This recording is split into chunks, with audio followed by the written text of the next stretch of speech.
आप देख रहे हैं बीजापुर इन्फो।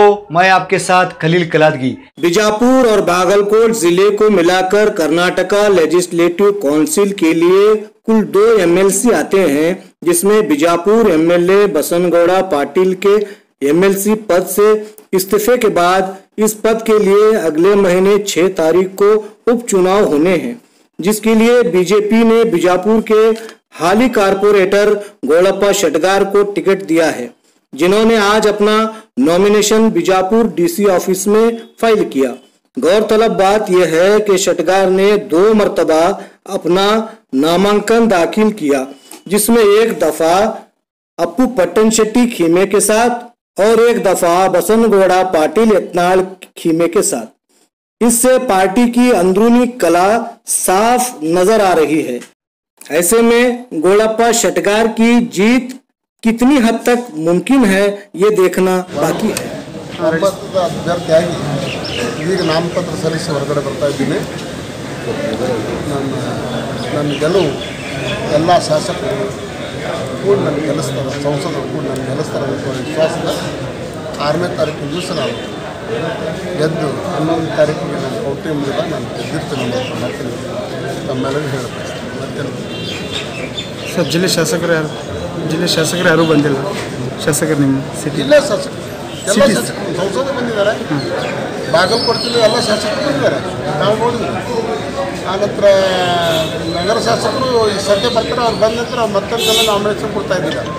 ಅವ್ರ ಸಲ ವೇಟ್ ಮಾಡ್ತಾ ಇದ್ದೀನಿ. ಸಿದ್ದೇಶ್ವರ ಸ್ವಾಮೀಜಿ ಅವರೇ ಒಂದು ಕಾರ್ಯಕ್ರಮದವರು ಭಾಗವಹಿಸಿದ್ರು. ಅವರು ಅದ್ರ ಸಲಾಗಿ ಅವ್ರು ಬರೋದು ಸ್ವಲ್ಪ ತಡ ಆಗಿದೆ. ಹೀಗಾಗಿ ಉಳಿದೆಲ್ಲ ಕೊಟ್ಟು ಹೋಗಿದ್ದಾರೆ. ಒಂದು 5 ಜನರಿಗೆ ಅಲೌ ಮಾಡ್ತಾ ಇದ್ದಾರೆ ಎಲೆಕ್ಷನ್ ಕಮಿಷನ್ದವರು. ಅದಕ್ಕೆ 5 ಜನ ಕೂಡಿಸಿ ಒಂದು ನಾಮಿನೇಷನ್ ಸೆಟ್ ಕೊಟ್ಟಿದ್ದದ.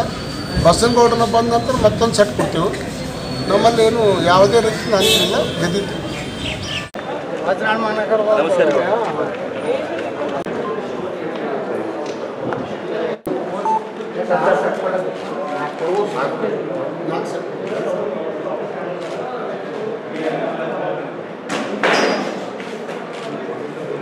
ಭಾರತೀಯ ಜನತಾ ಪಾರ್ಟಿಯ ಅಧಿಕೃತ ಅಭ್ಯರ್ಥಿಯಾಗಿ ನಾನು ಏನು ಕಳೆದ ಸ್ಥಳೀಯ ಸಂಸ್ಥೆಗಳ ವಿಧಾನ ಪರಿಷತ್ ಚುನಾವಣೆಯಲ್ಲಿ ರಾಜೀನಾಮೆ ಕೊಟ್ಟಿದ್ದೆ. ಆ ಒಂದು ತೆರವಾದಂಥ ಕ್ಷೇತ್ರಕ್ಕೆ ಶ್ರೀ ಗುಳಪ್ಪಣ್ಣ ಶೆಟಗಾರ್ ಅವರನ್ನ ಭಾರತೀಯ ಜನತಾ ಪಾರ್ಟಿಯ ನಮ್ಮ ರಾಜ್ಯ ಅಧ್ಯಕ್ಷರಾದಂಥ ಯಡಿಯೂರಪ್ಪನವರು ಘೋಷಣೆ ಮಾಡಿದ್ದಾರೆ.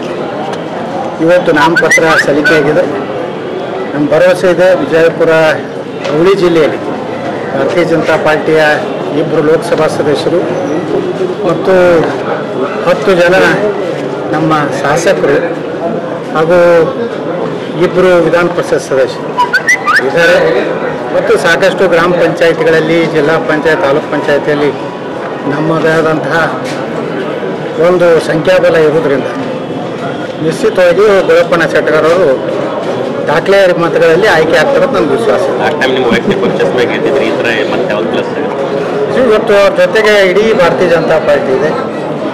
ಅದರಲ್ಲಿ 2 ಲೋಕಸಭಾ ಸದಸ್ಯರು, ಅವರ ಪಾತ್ರನೂ ಭಾಳ ಮಹತ್ವ ಇದೆ. ಯಾಕಂದರೆ ಕೇವಲ 9 ತಿಂಗಳ ಲೋಕಸಭೆ ಚುನಾವಣೆ ಬರೋದ್ರಿಂದ ಅವರಿಬ್ಬರ ನೇತೃತ್ವದಲ್ಲಿ ನಾವೆಲ್ಲ ಕೆಲಸ ಮಾಡಬೇಕಂತ ಈಗಾಗಲೇ ನಿರ್ಣಯ ಮಾಡಿದ್ದೀವಿ.